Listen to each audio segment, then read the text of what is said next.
sermão de hoje, e antes de entrar nesse assunto, eu gostaria de dizer que é muito bom estar na minha igreja, né? Existem muitas igrejas adventistas aí espalhadas tanto pelo Brasil quanto pelo mundo, mas só a igreja do Ipanema é a minha igreja.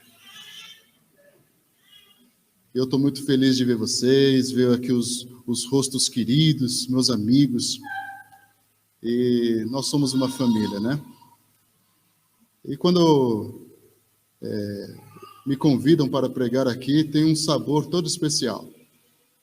E aproveitando, né, as Olimpíadas, eu preparei um sermão que eu chamei de O Grande Jogo, né? Os Jogos Olímpicos, eles estão acontecendo exatamente nesse momento, e eles mobilizam milhões de pessoas ao redor do mundo inteiro. Essa competição, que realmente é uma das grandes contribuições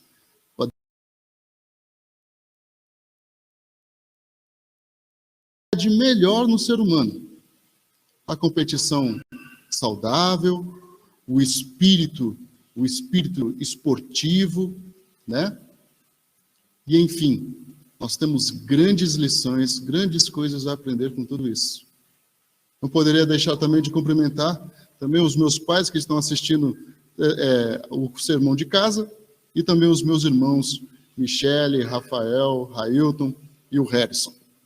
Eu mando um abraço a todos vocês.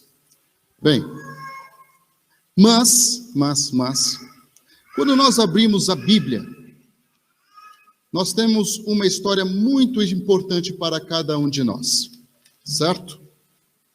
Abramos a nossa Bíblia em Números, capítulo 13.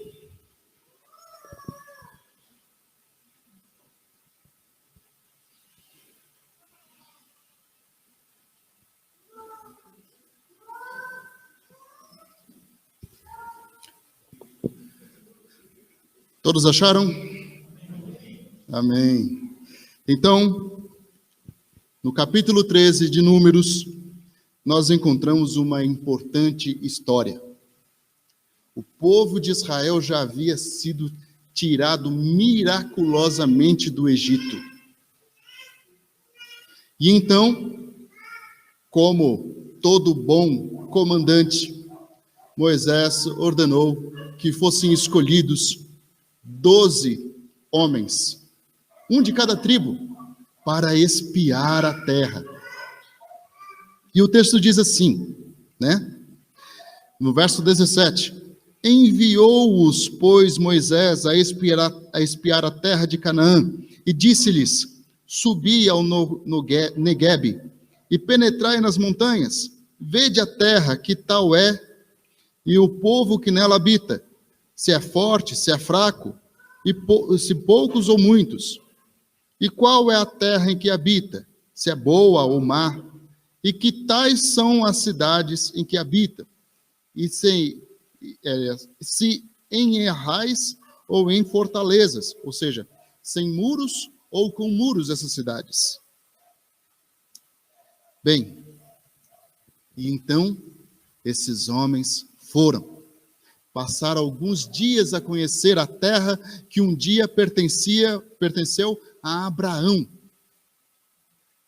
E então eles trouxeram notícias.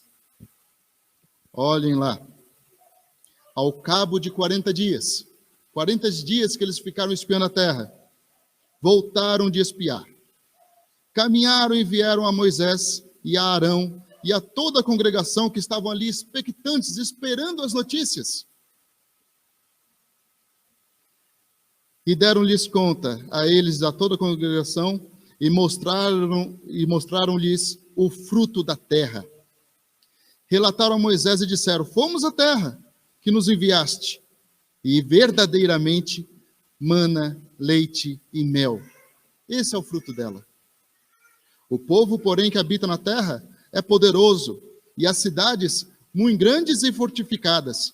Também vimos ali os filhos de Anak. Os amalequitas habitam na terra de Neguebe. Os heteus, os jebuseus, os amorreus habitam em montanhas. Os cananeus habitam ao pé do mar. e à beira do Jordão. Então Caleb fez calar o povo, que eles começaram a murmurar. E disse: Eia, subamos e possuamos a terra, porque certamente prevaleceremos contra ela.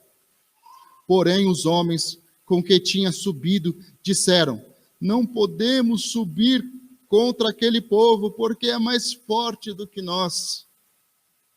E diante dos filhos de Israel, infamaram a terra que haviam espiado, dizendo: A terra pelo meio do qual passamos a espiar é terra que devora os seus moradores, e todo o povo que vimos nela são homens de grande estatura. Também vimos ali gigantes, os filhos de Anak, são descendentes de gigantes. E éramos aos seus próprios olhos como gafanhotos, e assim também nós éramos aos seus olhos. Levantou-se, pois, toda a congregação e gritaram em voz alta, e o povo chorou naquela noite. Todos os filhos de Israel murmuraram contra Arão, e toda a congregação lhes disse: Tomara tivéssemos nós morrido na terra do Egito, ou mesmo nesse deserto. E por que nos traz o Senhor a essa terra, para cairmos à espada, para nossas mulheres e crianças sejam por presa? Não nos seria melhor voltarmos para o Egito? E diziam uns aos outros: Levantemos um capitão e voltemos para o Egito. Que coisa triste. Que coisa triste. Como é terrível as pessoas que não veem nada além daquilo que os próprios olhos podem ver. Ora, mas esse sermão aqui não é sobre derrota, é sobre o grande jogo. E é claro que eu vou contar a história para vocês de competidores que venceram. Os Jogos Olímpicos, como eu estava falando para vocês no início, foram criados há 2.500 anos. A primeira vez que eles foram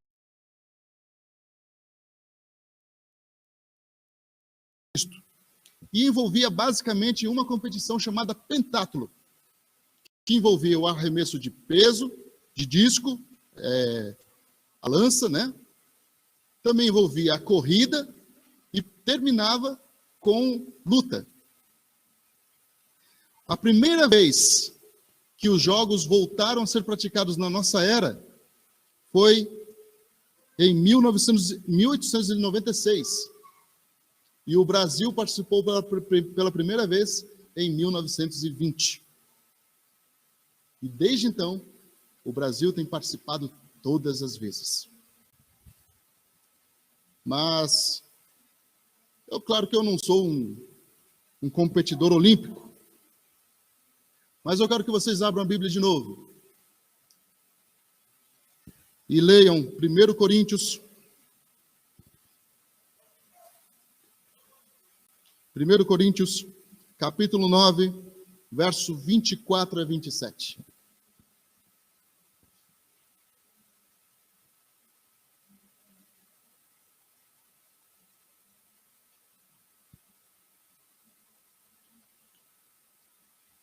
Todos acharam? 1 Coríntios, capítulo 9, verso 24 a 27. Diz assim: Todo atleta em tudo se domina. Aqueles para alcançar uma coroa corruptível, nós, porém, a incorruptível. Assim corro também eu, não sem meta. Assim luto, não como desferindo golpes no ar, mas esmurro o meu corpo e o reduzo à escravidão, para que, tendo pregado aos outros, não venha eu mesmo a ser desqualificado.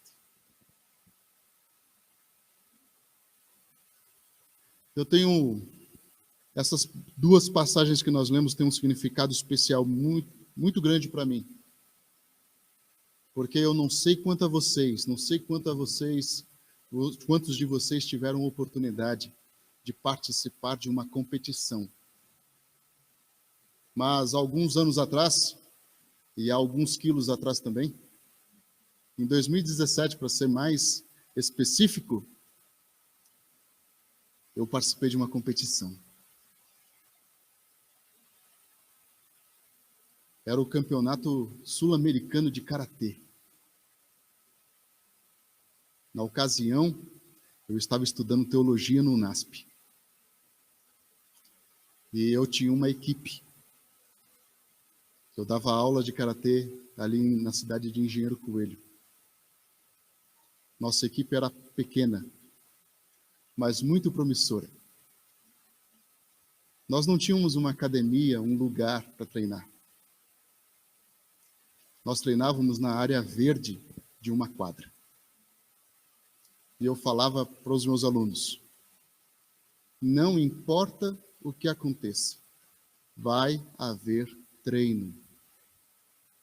Vendo a nossa determinação, não faltou convites para que nós competíssemos. E a primeira competição que nós aceitamos ir foi o Campeonato Sul-Americano, que ocorreu na capital, São Paulo. Muitos diziam que era uma loucura, porque nós saímos do nada justamente para pular etapas e chegar a um campeonato sul-americano. E eu falei para os meus alunos: aconteça o que acontecer, nós teremos treino.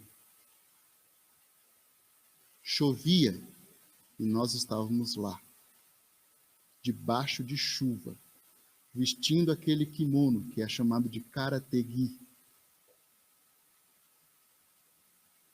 E nada nos desanimava. Depois mudamos para um prédio de fato. Muitas pessoas tinham receio de receber uma equipe dentro de uma academia que estava fadada ao destino de ser derrotado. Ninguém dava nada pela gente.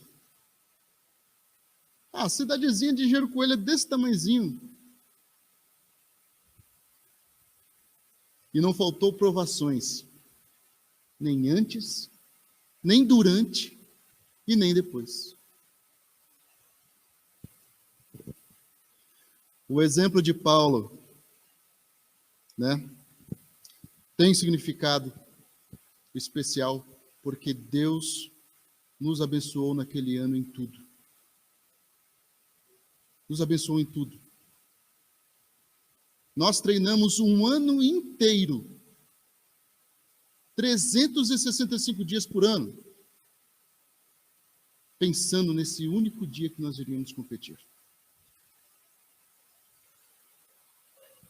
Mudamos a nossa alimentação, mudamos o nosso horário de dormir, passamos a nos dedicar a coisas que nós não estávamos acostumados. Fizemos como Paulo diz na Bíblia: esmurramos o nosso corpo, reduzindo ele a fazer aquilo que nós precisamos fazer. E aconteceu, sabe o quê? Lá em novembro, dia 11, se não me engano, eu, que era competidor e técnico da equipe, uma equipe formada por 7 atletas, disputamos o Sul-Americano. 14 países, além das delegações da China e de alguns países convidados da África. Nós lutamos contra outros karatecas, contra lutadores de Kung Fu, contra lutadores de Muay Thai, e foi uma coisa louca. Foi muito impressionante. E sabe o que aconteceu? Deus abençoou a determinação. E nós conseguimos 13 medalhas no Sul-Americano. 9 de ouro, 3 de prata e 1 de bronze. As únicas medalhas que não foram de ouro foram medalhas que nós perdemos para nós mesmos. Pessoas da própria academia lutando uma contra a outra. E mesmo assim, vendo a competição, olha só, como é que as coisas acontecem.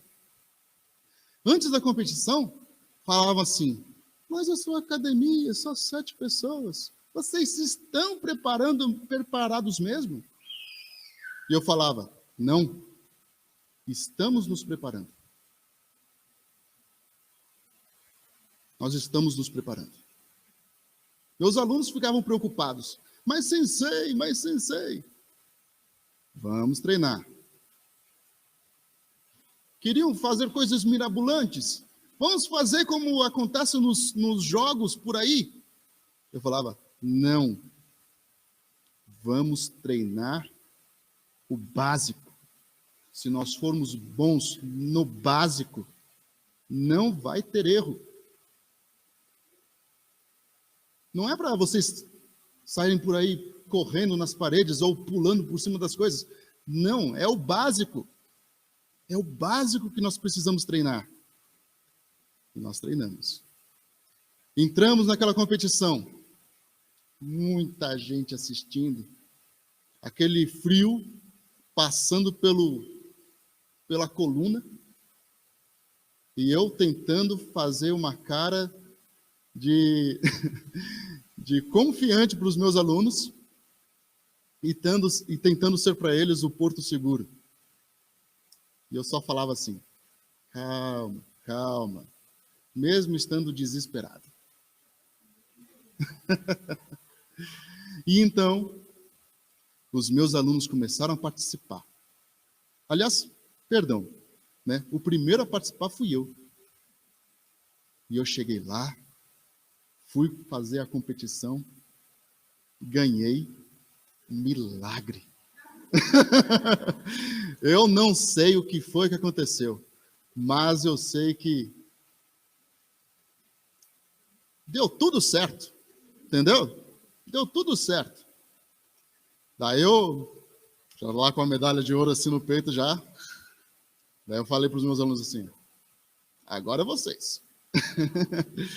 E então, os meus alunos lá, todos bonitinhos, de uniforme e tudo mais, começaram a participar e as medalhas vindo. E eu pensei assim, nossa, Deus seja louvado. Não acredito no que está acontecendo. E daí, chegou o marido de uma aluna minha e disse assim, professor, esse torneio aí está com um nível um pouco baixo, né? Eu virei para ele e falei assim, se o senhor quiser, eu posso falar para sua esposa, então, que ela não merece a medalha que ela ganhou. Não, professor, não é isso. E eu falei assim, o torneio parece fácil, porque nós treinamos para estar aqui. Se a gente não tivesse treinado, seria difícil. E por causa das vitórias que nós obtivemos, em vez deles pensarem assim, nossa, o treinamento deu certo. Não, eles pensaram assim, o torneio estava fácil então.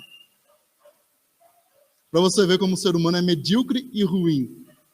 Não é verdade? E depois da competição, aparecemos no jornal. Foi super legal. Levamos as medalhas para a cidade. O prefeito nos recebeu, tirou foto com a gente. Foi super maneiro. Mas esse único dia passou. E diferente da nossa vida espiritual, nós não estamos nos preparando para um dia. Nós estamos nos preparando para o dia. O dia. E muito se engana, meu irmão e minha irmã, meus queridos amigos, quem pensa que nós não estamos numa competição. Nós costumamos levar a nossa vida espiritual como se fosse uma coisa muito corriqueira. Um resultado natural a uma gama de circunstâncias que inevitavelmente aconteceriam daquela forma.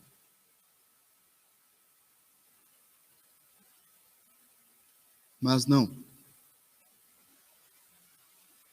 Outras pessoas podem até mesmo atribuir a sua derrota a fatores como, por exemplo, o diabo. Meu irmão e minha irmã, ele nem sabe quem é você. A única pessoa que se sabota, que te impede de alcançar o céu, é você mesmo. O diabo nem sabe o seu nome. Para com isso. Somos nós, a nossa fraqueza, a nossa intemperança, a nossa falta de tempo, porque é muito chique dizer que nós não temos tempo hoje. Tempo para orar, tempo para estudar a Bíblia.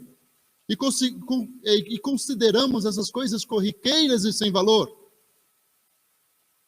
Uma dificuldade para estudar a lição da escola sabatina. É quase diabólico. Você falar para um aluno assim, ó, vamos estudar. Não estuda. Como professor da rede adventista, sou professor de História e Geografia. Meus alunos me ensinaram uma lição.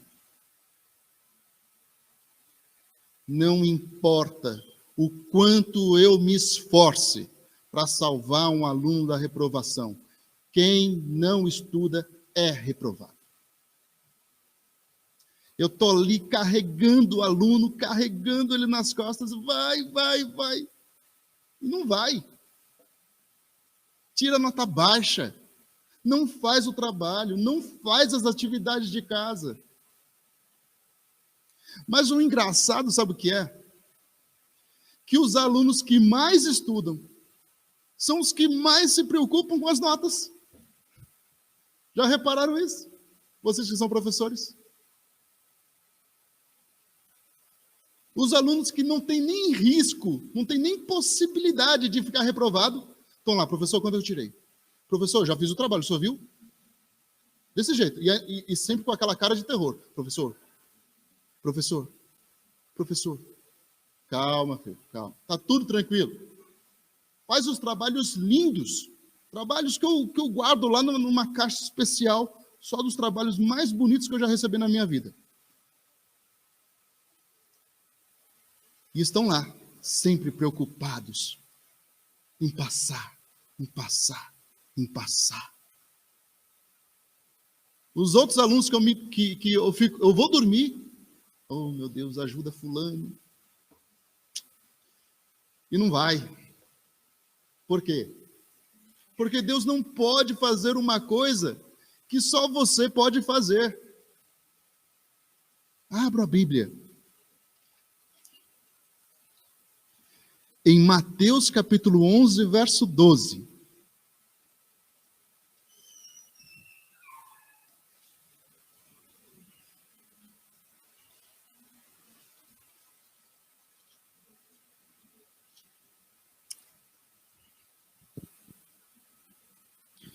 Diz assim, todos acharam?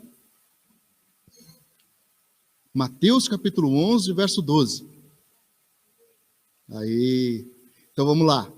Desde os dias de João Batista até agora, o reino dos céus é tomado por comodidade. É assim que está escrito? O reino de Deus é tomado facilmente. É isso? O reino dos céus, uma vez ganho, é seu para sempre. É isso que está escrito? Não. Mas está escrito assim: o reino de Deus é tomado por... Alguns dizem violência, mas é uma tradução bem fraquinha. O texto diz literalmente esforço, certo? Se você traduzir diretamente do grego, ou estiver utilizando a versão João Ferreira de Almeida, segunda edição, ela vai estar trazendo a palavra esforço. Esforço. E os que se esforçam se apoderam dela. Olha só que coisa. Ah, mas não é só Jesus? Só Jesus salva. Pois é. Mas imagine você, se você estivesse, por exemplo, numa casa pegando fogo. Chegam os bombeiros. Eles pegam o machado e arrebentam a porta, entram lá com aquelas roupas especiais que não pegam fogo, não são indestrutíveis, mas não pegam fogo com tanta facilidade. E fala assim, agarra a minha mão assim. E as pessoas dizendo assim, ah não, não quero não. Ou então, antes mesmo, quando o pessoal vê os bombeiros chegando, já começam a correr dentro da casa, pegando fogo, se escondendo do bombeiro. Adianta alguma coisa ter o bombeiro? Da mesma forma, é Jesus. Muitas vezes nós ficamos fugindo do bombeiro. Queremos alcançar a salvação, claro, ninguém é doido. Mas vivemos fugindo do bombeiro. E vivemos com medo do bombeiro que é Jesus. Ficamos lá, hoje é dia da distribuição do livrinho. A gente distribui o livro lá, joga lá na casa do correio, bate uma vez e vai embora, e acha que fez grande coisa. E então, fazemos o nosso serviço mecanicamente, falando, esperança, a esperança, a esperança. E somos as pessoas mais desesperançadas que existe. Ficamos falando de Jesus salvando, de Jesus maravilhoso, que Deus é amor, mas quando a gente fala da volta de Jesus, a gente tem medo. A gente tem medo porque a gente sabe que a gente tem falhado, que a nossa vida é uma vida de preguiça. Uma vida que não honra a Deus. Uma vida que você tem vergonha de demonstrar para as outras pessoas. Porque sabe, lá no fundo, você sabe que sua vida não é exemplo para ninguém.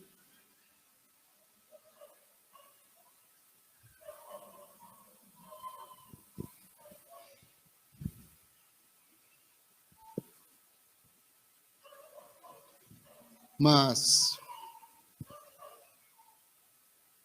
voltando ao exemplo das Olimpíadas e do torneio que participei,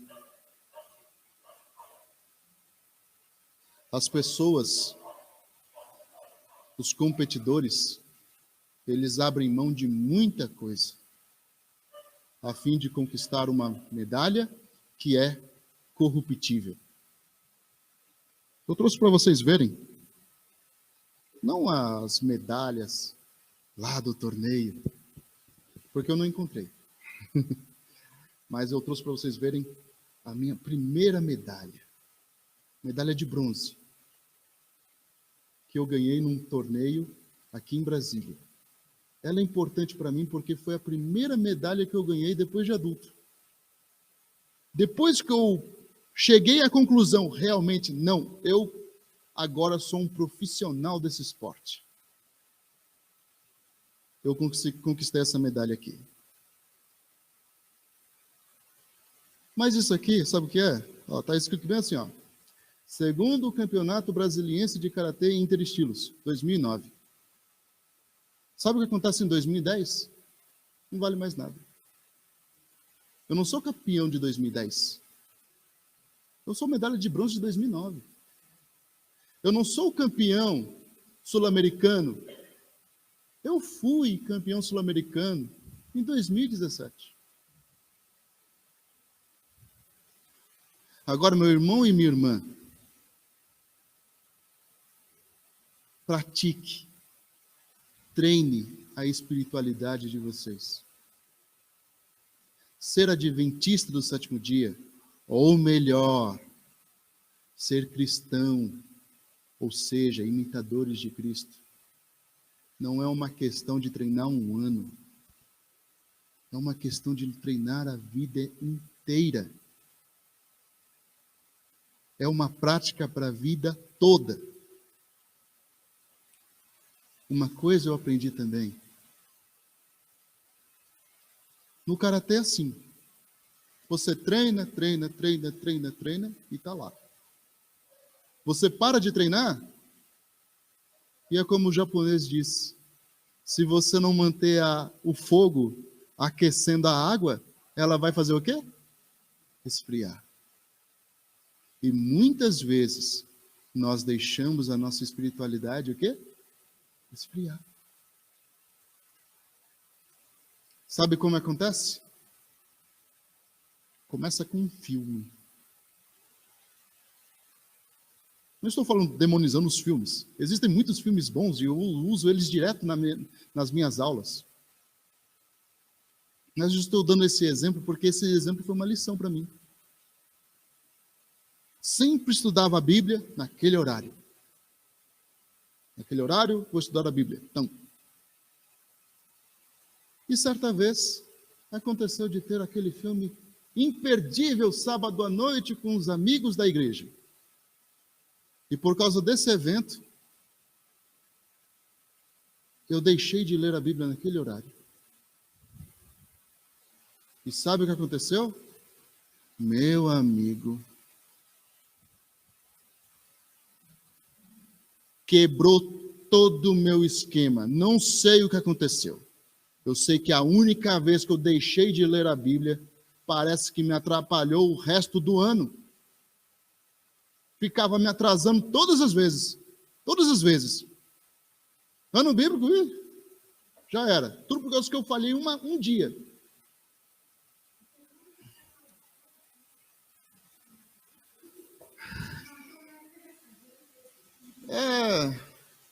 Pois é, ó. Tá vendo? Um filme lá em 2000 não lembro nem a data de quando foi que isso aconteceu. Eu ainda estava na sala de jovens ainda. Hoje eu nem sendo solteiro consigo mais ser da sala de jovens. Só para vocês fazerem ideia. Bem, mas nós não podemos falhar, meus queridos. Nós não podemos falhar com Deus. Olhem só a exemplo de Israel, a forma miraculosa que Deus tirou eles de lá, mandou as pragas, mostrou os milagres, fez chover pão do céu. De dia tinha uma nuvem para protegê-los do sol. De noite, uma coluna de fogo para protegê-los dos animais, do frio da noite. No deserto faz muito frio, temperaturas abaixo de zero. E mesmo assim, eram pessoas que na primeira oportunidade queriam voltar para o Egito. Onde o alho e o peixe e a cebola eram de graça. Engraçado, né? As pessoas lá com as costas cheias de cicatrizes das chicotadas, dizendo que isso era de graça. Pessoas sem liberdade, sem perspectiva de crescimento, dizendo que era coisa de graça. Chamando o maná do céu de pão profano. A todo momento reclamando. Eu descobri a chave para você não reclamar. Sabe o que é? É você treinar para você vencer a dificuldade. Porque quando você eleva o seu nível, as coisas deixam de ser difíceis. Agora, se você sempre está ali, vivendo naquela comodidade, que nem o Zeca Pagodinho, né? Deixa a vida me levar. Tudo vai ser sempre difícil para você, porque você não se esforça para nada.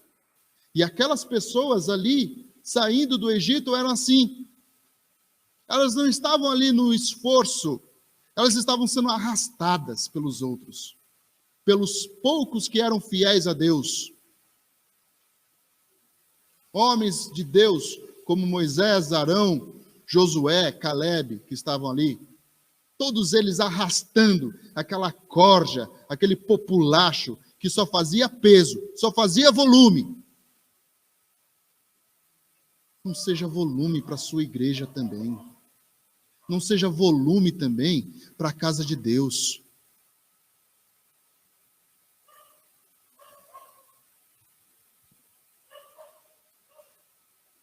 Essas pessoas que reclamaram, elas não alcançaram o céu.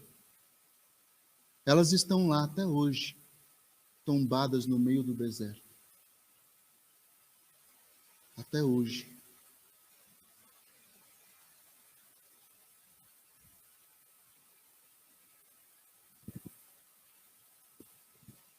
Mas olhem só como é a atitude daqueles que treinam, daqueles que se esforçam, daqueles que fazem por merecer. Claro que no céu não há merecimento. Mas se nós lermos o capítulo 14 de Números, volte aí para Números.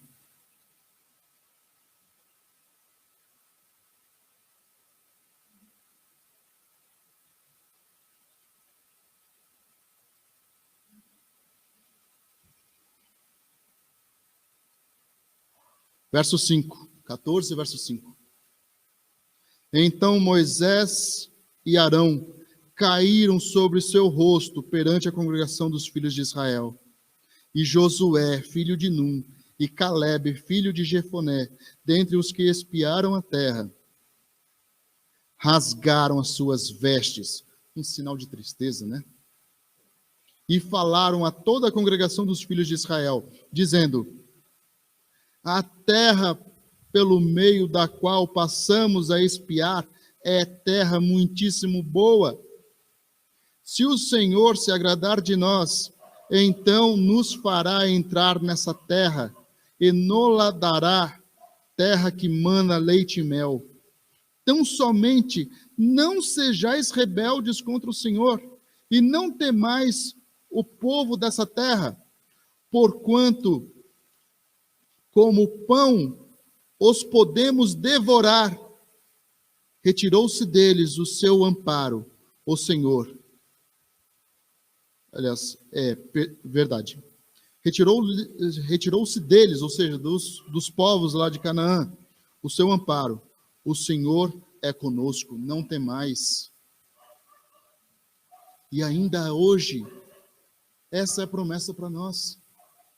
Jesus, o próprio Jesus falou a nós: eis que estarei convosco todos os dias, até a consumação dos séculos. Não seja rebelde. Na Bíblia, literalmente fala, pecados da mão estendida. Sabe o que é isso?